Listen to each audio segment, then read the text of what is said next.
ಹರೇ ಕೃಷ್ಣ ಹರೇ ಕೃಷ್ಣ ಕೃಷ್ಣ ಕೃಷ್ಣ ಹರೇ ಹರೇ ಹರೇ ಹರೇ ರಾಮ ರಾಮ ರಾಮ ಹರೇ ಹರೇ.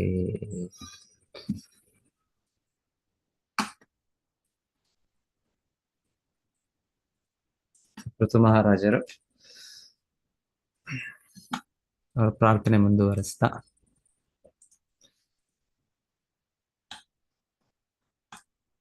ಭಜಂತ್ಯತ ತ್ವಾಂ ಅತಸ್ ಏವ ಸಾಧವೋ ವ್ಯುದಸ್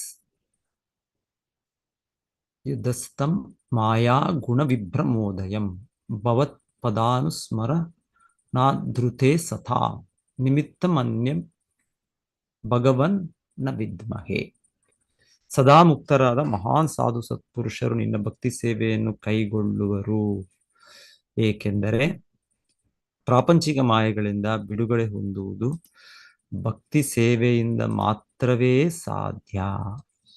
ಓ ಪ್ರಭುವೆ, ಅಂತಹ ಮುಕ್ತಾತ್ಮರು ಸದಾ ನಿನ್ನ ಪಾದಕಮಲಗಳನ್ನು ಧ್ಯಾನಿಸುತ್ತಿದ್ದ ಹೊರತು ನಿನ್ನ ಪಾದಗಳಲ್ಲಿ ಆಶ್ರಯ ಪಡೆಯಲು ಬೇರೆ ಕಾರಣವಿಲ್ಲ.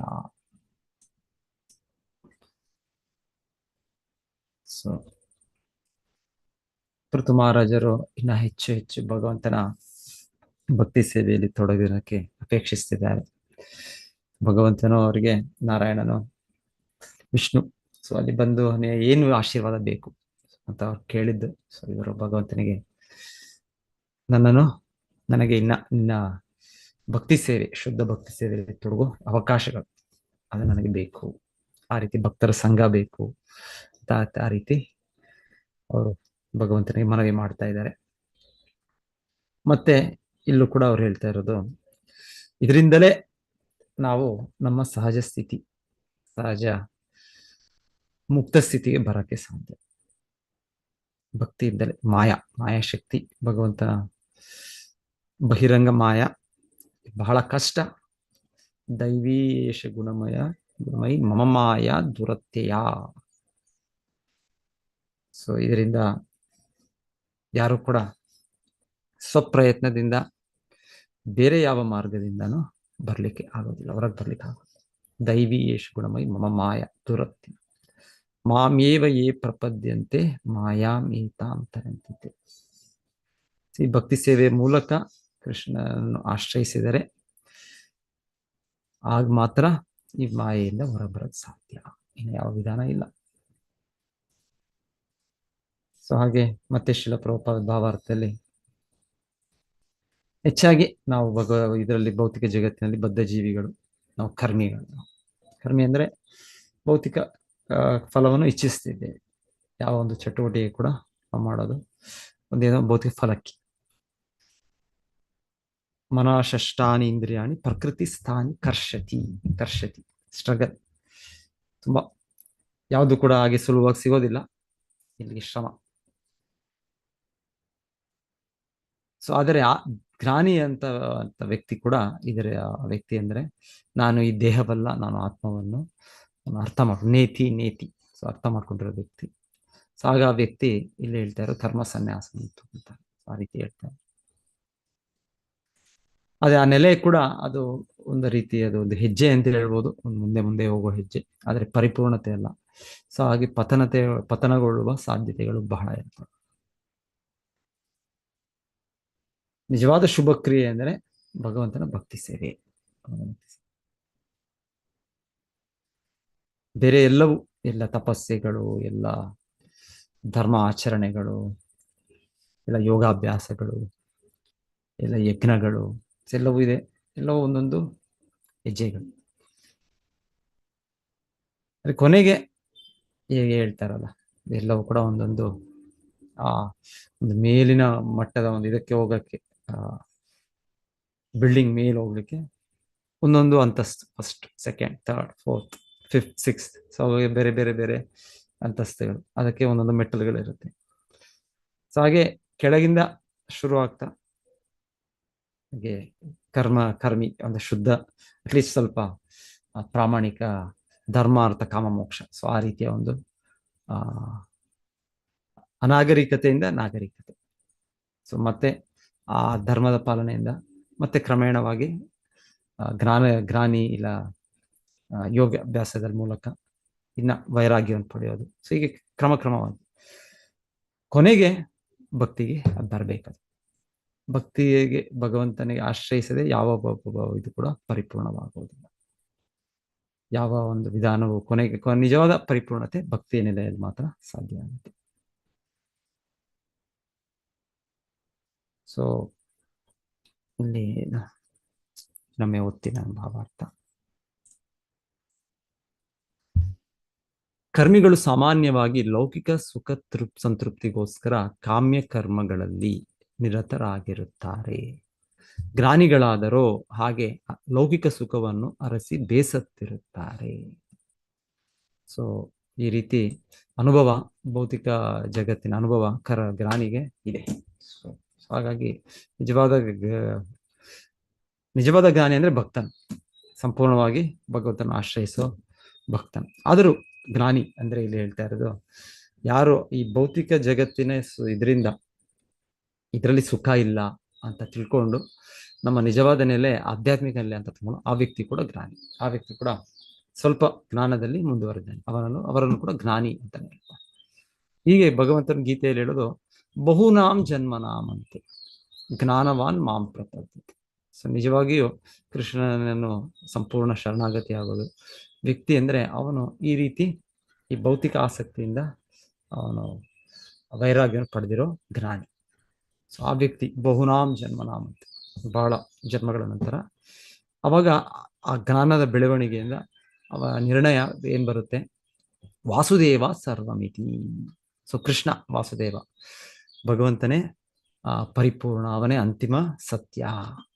ಸೊ ಅವನನ್ನು ಆಶ್ರಯಿಸುವುದೇ ನನ್ನ ಅಂತಿಮ ಕರ್ತವ್ಯ, ನನ್ನ ಅಂತಿಮ ಧರ್ಮ. ಹೀಗೆ ಅವಾಗ ಆ ವ್ಯಕ್ತಿ ಅಂತ ಜ್ಞಾನಿ ಜ್ಞಾನವಾನ್ ಮಾಂ ಪ್ರಪದ್ಯ, ಕೃಷ್ಣನನ್ನು ಆಶ್ರಯಿಸುತ್ತ.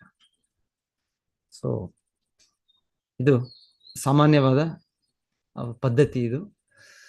ಸೊ ಆದರೂ ನಮಗೆ ಆಚಾರ್ಯರು ಭಗವದ್ಗೀತೆಯಲ್ಲಿ ಕೃಷ್ಣನೇ ಸ್ವತಃ ಮತ್ತೆ ಚೈತನ್ಯ ಮಹಾಪ್ರಭು ಅವರ ಕೃಪೆಯಿಂದ ನೇರವಾಗಿ ಭಕ್ತಿ ಸೇವೆಯಲ್ಲಿ ತೊಡಗುವ ಅವಕಾಶ ಇದೆ. ಇಲ್ಲಾಂದ್ರೆ ಸಾಮಾನ್ಯವಾಗಿ ಕೃಷ್ಣನನ್ನು ಆಶ್ರಯಿಸಬೇಕು ಅಂದ್ರೆ ಈ ರೀತಿ ಕರ್ಮದಿಂದ ಜ್ಞಾನ, ಯೋಗ, ಕೊನೆಗೆ ಭಕ್ತಿ ಬರುತ್ತೆ. ಆದ್ರೆ ಭಗವಂತನ ಕೃಪೆ ನಮಗೆ ನೇರವಾಗಿ ಭಕ್ತಿಯನ್ನು ಸ್ವೀಕರಿಸುವ ಒಂದು ಈ ಅವಕಾಶನ ಕೊಡ್ತಾ ಇದ್ದಾರೆ ಅವರು. ಆದ್ರೆ ನಾವು ಅವಕಾಶ ಇದ್ರೂ ನಾವು ನೋಡ್ಬೇಕು, ನಾವು ನಿಜವಾಗ್ಲೂ ನಮ್ಮ ಈ ಭೌತಿಕ ಇಚ್ಛೆಗಳು ಕಡಿಮೆ ಆಗ್ತಾ ಇದೆಯಾ, ನಮ್ಮ ಆಧ್ಯಾತ್ಮಿಕ ಅರಿವು ಹೆಚ್ಚಾಗ್ತಾ ಇದೆಯಾ, ವೈರಾಗ್ಯ ಭಾವ ಜಾಸ್ತಿ ಆಗ್ತಾ ಇದೆಯಾ. ಸೊ ಇದು ನಾವು ಪರೀಕ್ಷೆ ಮಾಡ್ಕೊಳ್ಬೋದು. ನಾವು ಅದರಿಂದ ನಾವು ತಿಳ್ಕೊಳ್ಬೋದು ನಾವಿನ್ನ ಯಾವ ನೆಲೆಯಲ್ಲಿದ್ದೇವೆ, ಕರ್ಮದ ನೆಲೆಯಲ್ಲೇ ಇದ್ದೇವೆ, ಜ್ಞಾನದ ನೆಲೆಯಲ್ಲಿದ್ದೇವೆ, ಭಕ್ತಿ ನೆಲೆಗೆ ಬಂದಿದ್ದೇವೆ ನಾವು. ಸೊ ಹೀಗೆ ಅದರಿಂದ ಕೂಡ ನಮಗೆ ತಿಳಿಯುತ್ತೆ ನಮ್ಮ ಸ್ಥಿತಿ. ಸೊ ನಾವು ಕೇಳ್ತೀವಿ ದೊಡ್ಡ ದೊಡ್ಡ ವ್ಯಕ್ತಿಗಳು ಕುಮಾರರು. ಸೊ ಅವರು ಹುಟ್ಟತಾನೆ ಅವರು ಚತುಷ್ಕುಮಾರರು, ಚತುರ್ಶನ ಬ್ರಹ್ಮದೇವರ ಮಕ್ಕಳು. ಸೊ ಬ್ರಹ್ಮ ಏನು ಸಾಮಾನ್ಯ ವ್ಯಕ್ತಿ ಅಲ್ಲ. ಆದರೂ ಬ್ರಹ್ಮನಿಗೆ ಒಂದು ಕರ್ತವ್ಯ ಇದೆ, ಭೌತಿಕ ಜಗತ್ತಿನಲ್ಲಿ ಎಲ್ಲ ಜೀವಿಗಳನ್ನು ಸೃಷ್ಟಿಸುವ ಕರ್ತವ್ಯ ಇದೆ. ಸೊ ಆ ಸೃಷ್ಟಿಸಿ ಮತ್ತೆ ಅವರಿಗೆ ಭೌತಿಕ ದೇಹಗಳನ್ನು ಕೊಟ್ಟು ಅವರಿಗೆ ಎಲ್ಲ ಭೌತಿಕ ಸೌಲಭ್ಯಗಳನ್ನು ಕೊಟ್ಟು ನಮ್ಮ ಭೌತಿಕ ಇಚ್ಛೆಗಳನ್ನ ಪೂರೈಕೆ ಮಾಡುವ ಒಂದು ಸನ್ನಿವೇಶ ಸೃಷ್ಟಿ ಮಾಡೋಕ್ಕೆ ಬ್ರಹ್ಮದೇವರಿಗೆ ಹೊಣೆಗಾರಿಕೆ. ನಂತರ ನಮಗೆ ಇದರಿಂದ ಬೇಸರ ಆದ್ಮೇಲೆ ನಾವು ಕೃಷ್ಣನನ್ನು ಆಶ್ರಯಿಸಿ ನಾವು ಜ್ಞಾನವಂತರಾಗಿ, ನಾವು ಭಕ್ತರಾಗಿ ಮತ್ತೆ ವೈಕುಂಠ ಲೋಕಕ್ಕೆ ಹೋಗುವ ಒಂದು ಅವಕಾಶವನ್ನು ಕೂಡ ಅವ್ರು ಕಲ್ಪಿಸಬೇಕು. ಸೊ ಅವರ ಕರ್ತವ್ಯ ಇರೋದ್ರಿಂದ ಅವರು ಪೀಳಿಗೆಗಳನ್ನ ಎಲ್ಲ ಜೀವಿಗಳನ್ನ ಅವ್ರಿಗೆ ದೇಹವನ್ನು ಸಿಗೋ ರೀತಿಯಲ್ಲಿ ಅವ್ರು ಸೃಷ್ಟಿ ಮಾಡಬೇಕು. ಸೊ ಮೊದಲಿಗೆ ನಾವು ಕೇಳಿದ್ದು, ಬ್ರಹ್ಮದೇವರು ಸೃಷ್ಟಿ ಮಾಡುವ ಸಮಯದಲ್ಲಿ ಮೊದಲಿಗೆ ಚತುರ್ಶನ 4 ಕುಮಾರರನ್ನು ಸೃಷ್ಟಿ ಮಾಡ್ತಾರೆ, ಅವರ ಮಕ್ಕಳವರು. ಸೊ ಬ್ರಹ್ಮದೇವರು ಸೃಷ್ಟಿ ಮಾಡಿ ಅವ್ರಿಗೆ ಆದೇಶ ಕೊಡೋದು, ನೀವೀಗ ನೀವು ನನ್ನ ರೀತಿ ನಾನು ಹೇಗೆ ನಿಮ್ಮನ್ನು ಸೃಷ್ಟಿ ಮಾಡಿ ನೀವು ನೆಕ್ಸ್ಟ್ ಜನರೇಷನ್ ಕಂಟಿನ್ಯೂ ಮಾಡಿ, ಸಂತಾನೋತ್ಪತ್ತಿ ಮಾಡಿ ಅಂತ ಹೇಳ್ತಾರೆ. ಕುಮಾರರು ಅವರು ಮುಂದೆ ಅವರ ಹಿಂದೆ ಜನ್ಮಗಳಲ್ಲಿಯೇ ಹಿಂದೆ ಇದರಿಂದನೇ ಅವರೆಷ್ಟು ಜ್ಞಾನವಂತರು ಅಂದ್ರೆ ಅವ್ರಿಗೆ ಭೌತಿಕ ಇದರಲ್ಲಿ ಯಾವ ಆಕರ್ಷಣೆ ಇಲ್ಲ.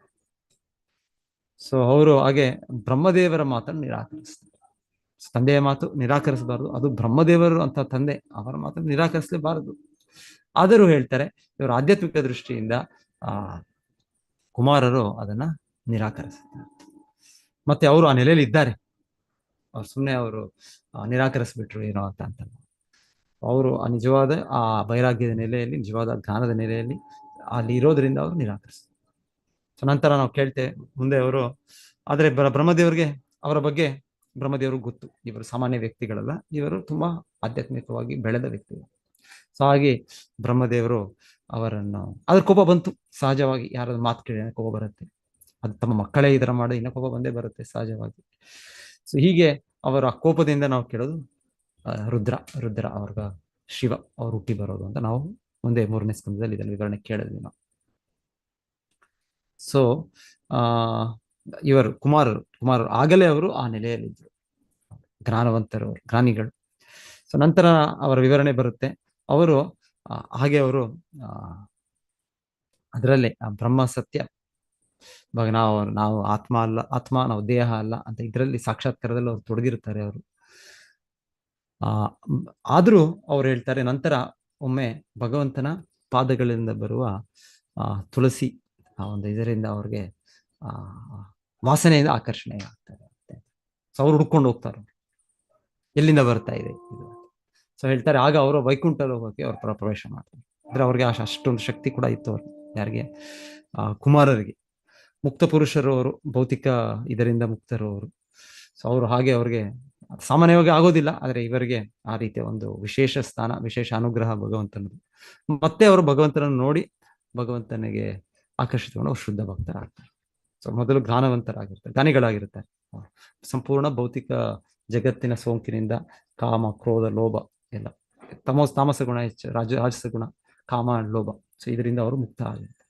ಆದರೂ ಅವರು ಮತ್ತೆ ಭಕ್ತಿಯಲ್ಲಿ ತೊಡಗ್ತಾರೆ ಅವರು. ಸೊ ಅವರು ಈ ಜ್ಞಾನ ಇದನ್ನು ಬಿಡ್ತಾರೆ. ಕೇವಲ ಅವರು ನಾನು ಈ ದೇಹ ಅಲ್ಲ, ಏನು ಆತ್ಮ, ನಾನು ಭಗವಂತನು ಒಂದೇ ಗುಣಾತ್ಮಕವಾಗಿ ಆ ಚಿಂತನೆ, ಅಲ್ಲಿ ನಿರಾಕಾರ ಸ್ವರೂಪವಾಗಿ ಭಗವಂತನ ಅರ್ಥ ಮಾಡ್ಕೊಳ್ಳೋದು, ಅಲ್ಲಿ ಅವರು ನಿಲ್ಲೋದಿಲ್ಲ. ಅಲ್ಲಿಂದ ಭಗವಂತನ ಸಾಕಾರ ಸ್ವರೂಪದ ಸಾಕ್ಷಾತ್ಕಾರ ಆಗಿ ಅವರು ಭಕ್ತರಾಗ್ತಾರೆ, ಕುಮಾರರು. ಹಾಗೆ ಅವರ ಕುಮಾರ ಸಂಪ್ರದಾಯವೇ ಇದೆ, ಅವರೇ ಆ ಗುರು ಶಿಷ್ಯ ಸಂಪ್ರದಾಯದ ಮುಖ್ಯ ವ್ಯಕ್ತಿಗಳು ಅವರು. ಈಗ ನೆಕ್ಸ್ಟ್ ಅಧ್ಯಾಯದಲ್ಲಿ ನಾವು ನೋಡ್ತೀವಿ. ಈಗ ನೆಕ್ಸ್ಟ್ 2 ಅಧ್ಯಾಯಗಳಲ್ಲಿ ಅವ್ರು ಬಂದು ಈಗ ಪೃಥುಮರಾಜರು ಕೂಡ ಉಪದೇಶಿಸ್ತಾರೆ. ಕುಮಾರರು ಬಹಳ ಸಮಯ ಅವ್ರು ಬರ್ತಾ ಇರ್ತಾರೆ ಅವರು. ಸೊ ಅವರು ಈ ಜಗತ್ತಿನಲ್ಲಿ ಭಗವಂತನ ಕಾರ್ಯವಾದ ಈ ಭಕ್ತಿ ಪ್ರಚಾರ ಮಾಡೋದು, ನಮ್ಮನ್ನು ಇಲ್ಲಿಂದ ಮುಕ್ತಿಗೊಳಿಸಿ ಭಗವದ್ಧಾಮ ಕಳಿಸೋ ಆ ಕಾರ್ಯ ಮಾಡ್ತಾರೆ. ಬ್ರಹ್ಮದೇವರಿಗೆ 2 ಕಾರ್ಯ ಇದೆ. ಬ್ರಹ್ಮದೇವರಿಗೆ ಸೃಷ್ಟಿ ಮಾಡೋ ಕಾರ್ಯವೂ ಇದೆ, ಅವ್ರದ್ದು ಒಂದು ಸಂಪ್ರದಾಯ, ಬ್ರಹ್ಮ ಸಂಪ್ರದಾಯ, ಜೊತೆಗೆ ಅವ್ರಿಗೆ ನಮಗೆ ಮುಕ್ತಪಡಿಸ್ಲಿಕ್ಕೆ ಆಧ್ಯಾತ್ಮಿಕ ಮಾರ್ಗ ಕೊಡೋ ಒಂದು ಕಾರ್ಯನ, 2 ಕರ್ತವ್ಯ ಇದೆ. ಆದ್ರೆ ಕುಮಾರರು ಅವ್ರು 2 ಕರ್ತವ್ಯ ಅಂತ ತಗೊಂಡಿಲ್ಲ, ಅವ್ರು ಒಂದೇ ಕರ್ತವ್ಯ, ನಮ್ಮದೊಂದೇ ಕರ್ತವ್ಯ. ಅವರು ಕೂಡ ಸಂಪೂರ್ಣವಾಗಿ ಆಧ್ಯಾತ್ಮಿಕದಲ್ಲಿ ತೊಡಗಿದ್ದಾರೆ.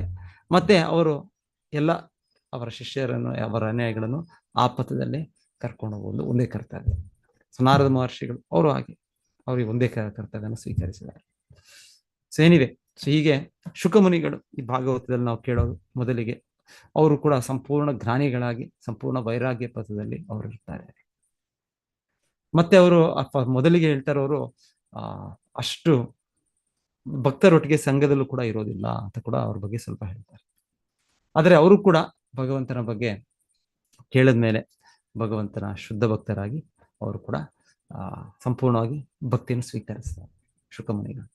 ಈ ಜನ್ಮದಲ್ಲಿ ಆ ರೀತಿ ಅವರ ವಿವರಣೆ ಇದೆ. ಅವರ ಮೂಲ ಸ್ವರೂಪ ಬೇರೆ, ಅವ್ರು ಶುದ್ಧ ಭಕ್ತರೆ. ಆದ್ರೆ ಈ ಭೌತಿಕ ಜಗತ್ತಿನಲ್ಲಿ ಬಂದಾಗ ಅವ್ರು ಮೊದಲಿಗೆ ಈ ಜ್ಞಾನದ ನೆಲೆಯಲ್ಲೇ ಇರ್ತಾರೆ, ಅವ್ರು ಸಂಪೂರ್ಣ ವೈರಾಗ್ಯ ಭಾವದಲ್ಲಿ ಇರ್ತಾರೆ. ಸೊ ಹೀಗೆ ನಾವು ನೋಡೋದು, ವ್ಯಕ್ತಿಗಳು ಈ ಆಧ್ಯಾತ್ಮಿಕ ಇದರಲ್ಲಿ ಜ್ಞಾನಿಗಳಿಂದ ಅವರು ಭಕ್ತರಾಗಿ ಬದಲಾವಣೆ ಆಗ್ತಾರೆ. ಸೊ ನಿಜವಾದ ಭಕ್ತಿಯ ನೆಲೆಯಲ್ಲಿರೋರು ಅವರು ಈ ವಿಜ್ಞಾನ ಪಥಕ್ಕೆ ಬರೋದಿಲ್ಲ. ಅವರು ಈ ತರ ನಾವು ಆರಂಭಿಕ ಭಕ್ತರು ಭೌತಿಕ ಕಲ್ಮಶದಲ್ಲಿರೋದು, ನಾವು ಒಂದು ಇನ್ನ ಮಾಯೆ ಇದರಿಂದ ಈ ಬೇರೆ ಪಥಗಳನ್ನು ಸ್ವೀಕರಿಸಬಹುದು. ಆದರೆ ಶುದ್ಧ ಭಕ್ತಿ ನೆಲೆ ಅಲ್ಲಿದ್ದ ಮೇಲೆ ಭಕ್ತರು ಅವರು ಬೇರೆ ಯಾವ ಮಾರ್ಗವನ್ನು ಬರೋದಿಲ್ಲ. ಅವ್ರಿನ್ನ ಇದರಲ್ಲೇ ಭಗವಂತನಲ್ಲಿ ಅಷ್ಟು ದಿವ್ಯ ಆನಂದ. ಯಾಕೆ ಅಂದ್ರೆ ಇಲ್ಲಿ ಅದು ಕೂಡ ಈ ಕಾರಣ ಕೊಡ್ತಾ ಇದ್ದಾರೆ. ಇಲ್ಲಿ ಕೊಟ್ಟದ್ದು ಈ ಬ್ರಹ್ಮಾನಂದ ಅಂತ ಏನು ಮುಕ್ತ, ಒಂದು ಈ ರೀತಿಯ ಮುಕ್ತ ಸ್ಥಿತಿ, ದೇಹದ ಈ ಭೌತಿಕ ಕಲ್ಮಶಗಳ ಒತ್ತಡದಿಂದ ದೂರ ಆಗೋ ಸ್ಥಿತಿ, ಅಲ್ಲಿ ಸಿಗುವ ಆನಂದ ಮತ್ತೆ ಕೃಷ್ಣನ ಧ್ಯಾನದಲ್ಲಿ, ಕೃಷ್ಣನ ಸ್ಮರಣೆಯಲ್ಲಿ, ಕೃಷ್ಣನ ಭಕ್ತಿ ಸೇವೆಯಲ್ಲಿ ದೊರಕುವ ಆನಂದಕ್ಕೆ ಹೋಲಿಕೆ ಇಲ್ಲ. ಹೇಳ್ತಾರೆ, ನಾವು ಇಂದ್ರಿಯ ಸುಖ, ನಾವು ಒಂದು ಸಮುದ್ರದಷ್ಟು ಇಂದ್ರಿಯ ಸುಖ ಎಷ್ಟೋ ಬೇರೆ ಬೇರೆ ತರಹದ ಇದೆ. ನಮಗಿಂತ ಹೆಚ್ಚಾಗಿ ದೇವತೆಗಳಿಗೆ 1000 ಪಟ್ಟು ಇರುವಂತಹ ದೇಹ ಕೂಡ ಇದೆ ಅಂತ ಹೇಳ್ತಾರೆ. ಯಾವುದೇ ರೀತಿಯ ಆನಂದ ನಾವು ನಮ್ಮ ನಾಲಿಗೆ, ನಮ್ಮ ಕಿವಿ, ಕಣ್ಣು, ಮೂಗು, ಜನನಾಂಗ, ಯಾವುದರ ಆನಂದ ಮೈಥುನ ಯಾವುದು ಕೂಡ ನಾವು ಯೋಚನೆ ಮಾಡಿದ್ರು ಹೇಳ್ತಾರೆ ಬೇರೆ ಬೇರೆ ಜೀವಿಗಳಲ್ಲಿ ಬೇರೆ ಬೇರೆ ರೀತಿಯಲ್ಲಿ ಎಲ್ಲ ಜೀವಿಗಳು ಇದೆ. ಭಗವಂತನು ಕೊಟ್ಟಿರೋದು ಒಂದು ನರಕದಲ್ಲೂ ಈ ಆನಂದವನ್ನು ಅನುಭವಿಸುವ ಒಂದು ಸ್ಥಿತಿ ಕೊಟ್ಟಿದ್ದಾನೆ. ಆದರೂ ಕೂಡ ಬೇರೆ ಬೇರೆ ಮಟ್ಟಕ್ಕೆ ಇದೆ, ಬೇರೆ ಬೇರೆ ಲೆವೆಲ್ಸ್ ಇದೆ. ಆದ್ರೆ ಹೇಳ್ತಾರೆ ಇದು ತುಂಬಾ ವಿಪರೀತ ಇದ್ರು ಇದು ಸಮುದ್ರದಷ್ಟಾದ್ರೂ ಆ ಬ್ರಹ್ಮಾನಂದ ನಾವು ದೇಹ ಅಲ್ಲ ಆತ್ಮ ಅಂತ ಬರೋ ಒಂದು ಸಾಕ್ಷಾತ್ಕಾರದಲ್ಲಿ ಬರೋದ್ರಲ್ಲಿ ಅದಕ್ಕೆ ಒಂದು ತೊಟ್ಟು ಕೂಡ ಹನಿ ಕೂಡ ಅಲ್ಲ ಅಂತ ಹೇಳ್ತಾರೆ. ಸೊ ಮತ್ತೆ ಆ ರೀತಿಯ ಬ್ರಹ್ಮಾನಂದ, ಆ ರೀತಿಯ ಅನುಭವ ಅದು ಸಮುದ್ರದಷ್ಟಿದ್ರು, ಅದು ಕಡಲಷ್ಟಿದ್ರು ಆ ಬ್ರಹ್ಮಾನಂದ. ಅದು ಕೃಷ್ಣನ ಸೇವೆ, ಕೃಷ್ಣನ ಆನಂದ, ಕೃಷ್ಣನ ಭಕ್ತಿ ಸೇವೆಯಲ್ಲಿ ಅನುಭವಿಸೋದು ಒಂದು ಹನಿಗೂ ಇಲ್ಲ. ಸೊ ಹಾಗಾಗಿ ಅದನ್ನು ಸವಿದ ಮೇಲೆ ಅವ್ರು ಯಾಕೆ ಈ ಚಿಕ್ಕ ಇದನ್ನು ಸವಿತಾರೆ. ಪರಂ ದೃಷ್ಟ್ವಾ ನಿವರ್ತತೆ ವಿಷಯ ವಿನಿವರ್ತಂತೆ ನಿರಾಹಾರಸ್ಯ ದೇಹಿನ. ಸೊ ಪರಂ ದೃಷ್ಟ್ವಾ ನಿವರ್ತತೆ. ಸೊ ಭಗವಂತನ ಗೀತೆಯಲ್ಲೂ ಹೇಳೋದು ಹಾಗೆ ಉನ್ನತ ರುಚಿಯನ್ನು ನೋಡಿದ ಮೇಲೆ ಕೆಳ ರುಚಿಯನ್ನು ಬಿಡ್ತಾರೆ. ಹಾಗೆ ಇವರೆಲ್ಲ ಅಶೋಕ ಮುನಿಗಳು, ಕುಮಾರರು, ಸೊ ಇವರೆಲ್ಲರೂ ಮೊದಲಿಗೆ ಈ ನೆಲೆಯಲ್ಲಿ ಇರ್ತಾರೆ. ಭೌತಿಕ ನೆಲೆಯಿಂದ ಆಧ್ಯಾತ್ಮ ಒಂದು ನಾನು ಆತ್ಮ ಆ ನೆಲೆಗೆ ಬಂದಿದೆ. ಆದ್ರೆ ನಂತರ ಅದರಿಂದ ಅವರು ಕೃಷ್ಣನ ಭಕ್ತಿ ಸೇವೆಯಲ್ಲಿ ತೊಡಗಿದ ಮೇಲೆ ಅವರು ಇದನ್ನು ಕೂಡ ಬಿಟ್ಬಿಡ್ತಾರೆ.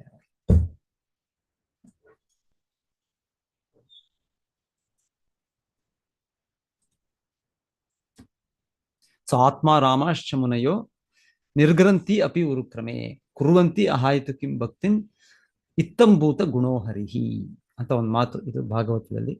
ಸೊ ಹೇಳೋದು ಆತ್ಮಾರಾಮರು ಸಂಪೂರ್ಣವಾಗಿ ಅವರು ಮುಕ್ತ ಪುರುಷರಿದ್ರು ಕೂಡ ಅವರು ಆತ್ಮಾರಾಮಶ್ಚ ಮುನಯೋ ಮುನಿಗಳು ಅವರು ನಿರ್ಗ್ರಂಥಿ ಅಪಿ ಉರುಕ್ರಮೆ. ಸೊ ಅವರು ಕೂಡ ಕೃಷ್ಣನ ದಿವ್ಯ ಗುಣಗಳನ್ನು ಅವರು ಅದರಿಂದ ಆಕರ್ಷಿತರಾಗಿ ಅವರು ಅವನ ಭಕ್ತಿ ಸೇವೆಯಲ್ಲಿ ತೊಡಗುತ್ತಾರೆ.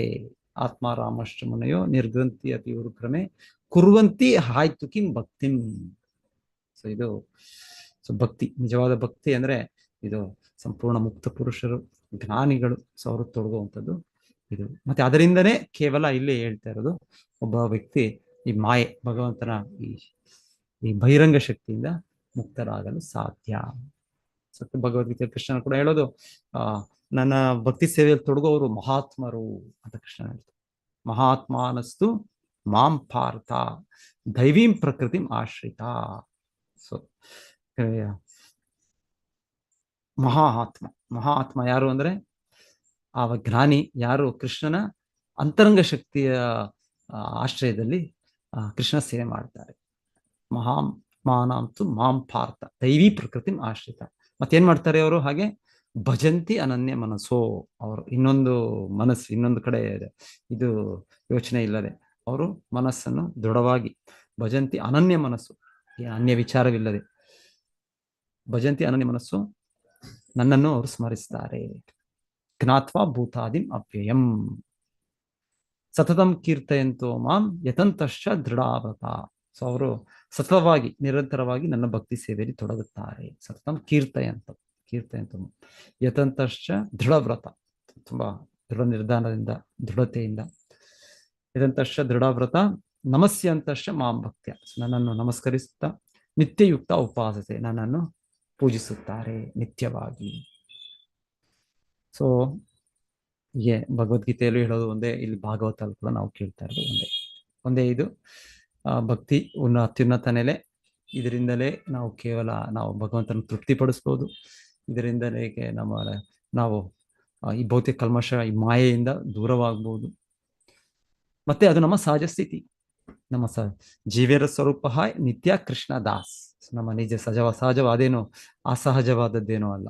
ಕೃಷ್ಣ ಪ್ರಜ್ಞೆ ಏನೋ ಅದೇನೋದು ಏನೋ ಮನಸ್ಸಿನ ಮೇಲೆ ಒತ್ತಡ ಪಡಿಸೋದಲ್ಲ. It's not an artificial imposition of the mind. ಪ್ರಭುಪಾದರು ಹೇಳೋದು ಇಲ್ಲ, ಅದು ನಮ್ಮ ಸಹಜ ಸ್ಥಿತಿ. ಸೊ ಭೌತಿಕವಾಗಿ ನಾವು ಸೇವೆ ಮಾಡ್ತಾ ಇದ್ದೇವೆ, ನಾವು ಎಲ್ಲರಿಗೂ ಸೇವೆ ಮಾಡಲೇಬೇಕು. ನಾವು ಏನು ಇಲ್ಲ ಅಂದ್ರೆ ನಮ್ಮ ಇಂದ್ರಿಯಗಳ ಸೇವೆ ಮಾಡಬೇಕು. ಸೊ ಇಲ್ಲ, ನಾವು ಇವೆಲ್ಲ ಸೇವೆ ಮಾಡಬಾರ್ದು, ನಾವು ಕೃಷ್ಣ ಸೇವೆ ಮಾಡಬೇಕು. ನಾವು ಸೇವಕರೇ, ನಮ್ಮ ಸ್ಥಿತಿ ಸೇವೆ ಮಾಡುವುದೇ, ನಾವು ಸೇವಕರೇ. ಯಾರಿಗೋ ಒಬ್ಬರಿಗೆ ಏನಾದ್ರೂ ಬೇರೆ ಬೇರೆ ಇದರಲ್ಲಿ ನಾವು ಸೇವೆ ಮಾಡಲೇಬೇಕು. ನಮಗೆ ಸೇವೆ ಮಾಡಬೇಕು, ನಮ್ಮ ಕುಟುಂಬಕ್ಕೆ ಸೇವೆ ಮಾಡಬೇಕು, ಇಲ್ಲ ನಮ್ಮ ಸಮಾಜಕ್ಕೆ, ಇಲ್ಲ ನಮ್ಮ ರಾಜ್ಯಕ್ಕೆ, ಇಲ್ಲ ನಮ್ಮ ದೇಶಕ್ಕೆ, ಇಲ್ಲ ಸಂಪೂರ್ಣ ಮಾನವ ಇಲ್ಲ ಸಮಾಜಕ್ಕೆ ಸೇವೆ ಮಾಡಲೇಬೇಕು. ಇದು ನಮ್ಮ ಸಹಜ ಸ್ವಭಾವ, ಇದು ನಮ್ಮ ಸಹಜ ಧರ್ಮ. ಆದರೆ ಪರಮಪುರುಷ ಕೃಷ್ಣ ಅವರಿಗೆ ಸೇವೆ ಮಾಡೋದು ನಮ್ಮ ನಿತ್ಯ ಸ್ವರೂಪ, ನಮ್ಮ ನಿಜವಾದ ಧರ್ಮ. ಹರೇ ಕೃಷ್ಣ. ಸೊ ಯಾರಾದ್ರೂ ಏನಾದ್ರು ಹೇಳ್ತೀರಾ, ಇದ್ರ ಬಗ್ಗೆ ಏನಾದ್ರು ಸೇರಿಸ್ತೀರಾ ಹೇಳ್ಬೋದು.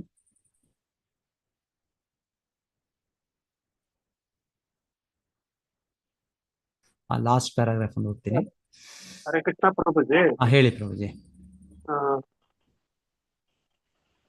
ಸೇವೆ ಮತ್ತು ಭಕ್ತಿ ಈ ಸಪರೇಟ್ ಬೇರೆ ಬೇರೆನಾ ಪ್ರಭುಜಿ?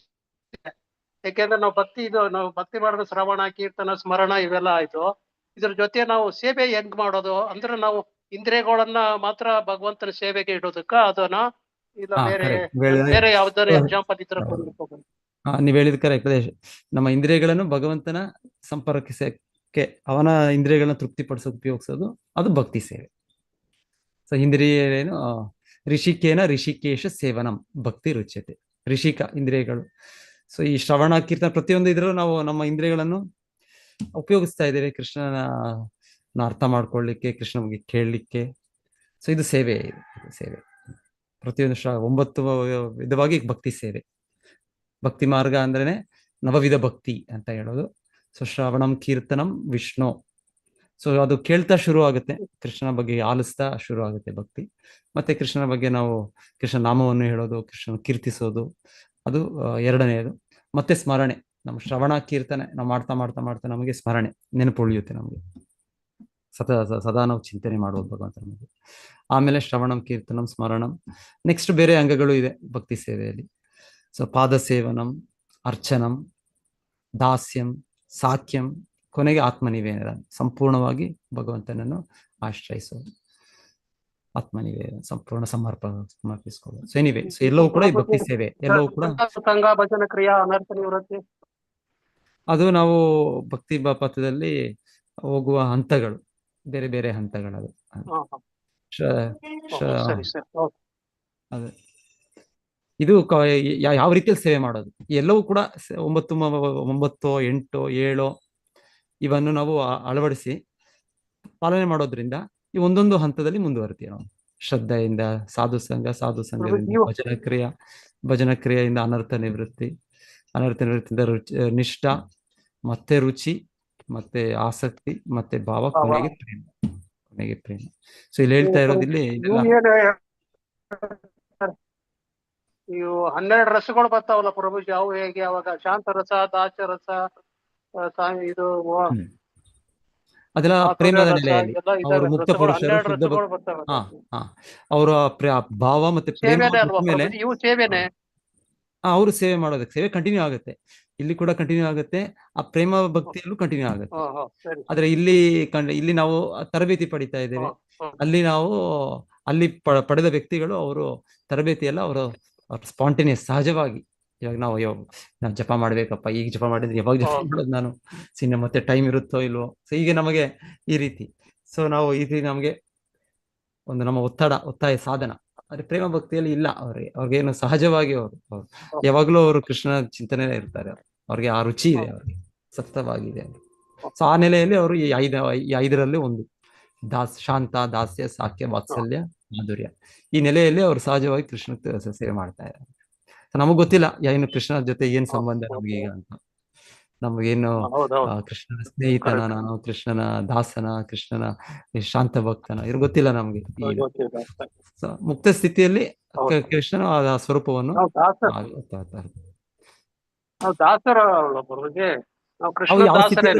ಯಾವ ಸ್ಥಿತಿಯಲ್ಲೂ ದಾಸರೇ. ಆದ್ರೆ ಯಾವ ರೀತಿಯ ದಾಸರು, ಯಾವ ಬಗೆಗೆ ನಾವು ಯಾವ ದಾಸ ಗೊತ್ತಿಲ್ಲ ನಮ್ಗೆ ಈಗ. ಆಕ್ಚುಲಿ ಹೇಳೋದು ನಿತ್ಯ ಒಂದು ಸಂಬಂಧ ಇದೆ ಅಂತಾನೆ ಹೇಳೋದು. ಅದೇನು ಸಂಬಂಧ ಗೊತ್ತಿಲ್ಲ ಈಗ. ಕನೆಕ್ಷನ್ ಸಂಬಂಧ ಇದೆ, ಡೆಫಿನೆಟ್ ಸಂಬಂಧ. ಕೃಷ್ಣ ಗೀತೆಯಲ್ಲಿ ಹೇಳ್ತಾರೆ, ಮಮೈವ ಅಂಶ ಜೀವಲೋಕೆ ಜೀವಭೂತ ಸನಾತನ. ಸಂಬಂಧ ಇದೆ, ಅದ್ರ ಏನು ಸಂಬಂಧ ಗೊತ್ತಿಲ್ಲ. ಸೇವಕ ನಾವು, ಆದ್ರೆ ಯಾವ ರೀತಿ ಸೇವೆ? ಪ್ರಭುಜಿ, ನಾವು ಸೇವೆ ಭಕ್ತಿ ಮಾಡ್ತೇವೆ, ಅದುವೇ ಭಕ್ತಿ ಸೇವೆ ಆಗ್ತದಲ್ವಾ? ಅದೇ ಭಕ್ತಿ ಮಾಡೋದ್ರೆ ಭಕ್ತಿ ಸೇವೆ. ಭಕ್ತಿ ಸೇವೆ ಆಗ್ತದೆ. ಭಕ್ತಿ ಸೇವೆ, ಭಕ್ತಿ ಸೇವೆ. ಸೇವೆ ಇದ್ರೇನೆ ಅದು ಭಕ್ತಿ. ಆ ಸೇವೆ ಇಲ್ಲ ಅಂದ್ರೆ ಅದು ಹೌದು. ಭಕ್ತಿ ಅಲ್ಲ. ಅದು ಅದು ಅಂದ್ರೆ ಹೌದು ಹೌದು. ಸೇವೆ ಅಂದ್ರೆ ಸಾಮಾನ್ಯವಾಗಿ ಇಂಗ್ಲಿಷ್ ನಲ್ಲಿ ಡಿವೋಷನಲ್ ಸರ್ವಿಸ್, ಪ್ರಭುಪಾದರು ಅದನ್ನ ಅನುವಾದ ಮಾಡೋದು. ಸರ್ವಿಸ್, ಸೇವೆ, ಕೇವಲ ಡಿವೋಷನ್ ಅಂತ ಅಷ್ಟಲ್ಲ. ಡಿವೋಷನ್ ಅಂದ್ರೆ ಕೆಲವು ಜನ ಹೇಳೋದು ನನ್ನ ಹೃದಯದಲ್ಲಿದೆ ನನಗೆ ಭಕ್ತಿ ಸೊ ಅಂತ ಹೇಳ್ತಾರೆ. ಓಕೆ, ಹೃದಯದಲ್ಲಿದೆ ಹೊರಗೂ ಬರುತ್ತೆ.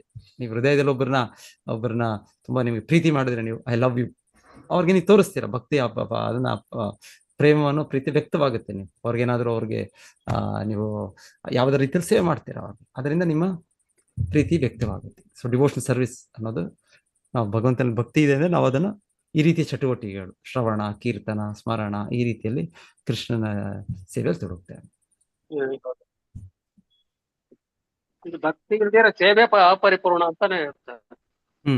ಸೇವೆ ಇಲ್ದಿರ ಭಕ್ತಿ ಅಪರಿಪೂರ್ಣ. ಅಪರಿಪೂರ್ಣ. ಭಕ್ತಿ ಸೇವೆಯನ್ನು ಕೈಗೊಳ್ಳಬೇಕಾದ ಪ್ರಶ್ನೆ. ಓಕೆ, ಮೋಕ್ಷವು ತನಗೆ ತಾನೇ ಪರಮ ಲಕ್ಷ್ಯವಾಗಿದ್ದರೆ ಮುಕ್ತ ಜೀವಿಯು ಭಕ್ತಿ ಸೇವೆಯನ್ನು ಕೈಗೊಳ್ಳಬೇಕಾದ ಪ್ರಶ್ನೆಯೇ ಹೇಳುತ್ತಿರಲಿಲ್ಲ. ಬೇರೆ ಮಾತುಗಳಲ್ಲಿ ಹೇಳುವುದಾದರೆ, ಆತ್ಮ ಸಾಕ್ಷಾತ್ಕಾರದಿಂದ ಬರುವ ಅಲೌಕಿಕವಾದ ಆನಂದವು, ಆತ್ಮಾನಂದವು ಭಗವಂತನ ಚರಣ ಕಮಲಗಳಿಗೆ ಭಕ್ತಿ ಸೇವೆಯನ್ನು ಸಲ್ಲಿಸುತ್ತಾ ಪಡೆಯುವ ಆನಂದದವರಿಗೆ ಅತಿ ಅಲ್ಪವಾದದ್ದು. ಆದ್ದರಿಂದ ಪೃಥು ಮಹಾರಾಜನು ಸದಾ ಭಗವನ್ ಮಹಿಮೆಗಳನ್ನು ಆಲಿಸುತ್ತಿರಬೇಕೆಂದು, ಆ ಮೂಲಕ ಮನಸ್ಸನ್ನು ಭಗವಂತನ ಪಾದಗಳಲ್ಲಿ ಸ್ಥಿರಗೊಳಿಸಿರಬೇಕೆಂದು ನಿರ್ಧರಿಸಿದನು. ಅದೇ ಬದುಕಿನ ಅತ್ಯುನ್ನತ ಪರಿಪೂರ್ಣತೆ.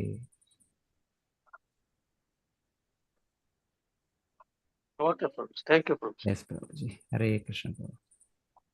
ಹರೇ ಕೃಷ್ಣ. ಎಲ್ಲರಿಗೂ ಧನ್ಯವಾದಗಳು. ಧನ್ಯವಾದಗಳು ಪ್ರಭುಜಿ. ಹರೇ ಕೃಷ್ಣ ಮಾತಾಜಿ. ಧನ್ಯವಾದಗಳು. Thank you Prabhuji. ಹರೇ ಕೃಷ್ಣ ಮಾತಾಜಿ. ಹರೇ ಕೃಷ್ಣ. ವಾಂಛಾಕಲ್ಪತರುಭ್ಯಶ್ಚ ಕೃಪಾ ಸಿಂಧುಭ್ಯೋ ಚ ಪತಿತನಾಂ ಪಾವನೇಭ್ಯೋ ವೈಷ್ಣವೇಭ್ಯೋ ನಮೋ ನಮಃ. ಗ್ರಂಥರಾಜ್ ಶ್ರೀಮದ್ ಭಾಗವತಂ ಕಿ ಜೈ. ಶ್ರೀಲ ಪ್ರಭುಪಾದ್ ಕಿ ಜೈ. ಗುರುಜಿ ಹರೇ ಕೃಷ್ಣ. ಹರೇ ಕೃಷ್ಣ. ಗುರುಜಿ, ಇದು ಭಕ್ತಿ ಶಾಸ್ತ್ರದ ಸರ್ಟಿಫಿಕೇಟ್ಸ್ ಯಾವಾಗ ಬರುತ್ತೆ? ಓಕೆ ಓಕೆ, ಬರ್ಲಿಲ್ಲ ನಿಮ್ಗೆ ಇನ್ನ ಅದು? ಓಕೆ ಓಕೆ, ಕೇಳ್ತೀನಿ ಮಾತಾಡಿ. ನಾನು ಬಂತು. ನಿಮ್ಗೆ ಚೇಂಜ್ ಆಫ್ ಮೇಲ್ ಐಡಿ ಎಲ್ಲ ಕಳಿಸಿದ್ದೆ ಗುರುಜಿ. ನಾನು ಕೇಳ್ತೀನಿ, ನಾನು ವಿಚಾರಿಸ್ತೀನಿ ಮಾತಾಡಿ. ಹರೇ ಕೃಷ್ಣ ಮಾತಾಡಿ. ಪ್ರಭುಜಿ, ಇವತ್ತು ನಾಳೆ ಎಲ್ಲ ಇದಾರಂತೆ, ಅವ್ರಿಗೆ ತಗೊಳಕ್ಕಾಗಲ್ಲಂತೆ. ಎಂಡ್ ಮಾಡ್ಬಿಡ್ತೀನಿ, ಮೀಟಿಂಗ್ ಎಂಡ್ ಮಾಡ್ಬಿಡ್ತೀನಿ ಮಾತಾಡಿ. ಓಕೆ ಪ್ರಭುಜಿ. ಹರೇ ಕೃಷ್ಣ. ಧನ್ಯವಾದಗಳು. ಹರೇ ಕೃಷ್ಣ ಮಾತಾಡಿ. ಹರೇ ಕೃಷ್ಣ. ಇಲ್ಲ, ನೀವ್ ಯಾರಾದ್ರೂ ಮಾಡ್ತೀರಾ ಅಂದ್ರೆ ನನಗೆ ಯಾರು ಕೋಸ್ಟ್ ಮಾಡ್ತೀನಿ, ಬೇಕಾ ಯಾರಾದ್ರೂ? ಮಾತಾಡಿ, ಏನ್ ಹೇಳೋಗಿಲ್ಲ ಪ್ರಭು. ಇಲ್ಲ, ಓಕೆ, ಆಗಿದ್ರೆ ಎಂಡ್ ಮಾಡ್ತೀನಿ. ಯಾರು ಇನ್ಯಾರು ಅವರಿಲ್ಲ, ಮಾತಾಜಿ ಅವರು ಹೊರಗೆ ಎಲ್ಲೋ ಇದ್ದಾರೆ. ನಾಗವೇ ಮಾತಾಜಿ. ಓಕೆ.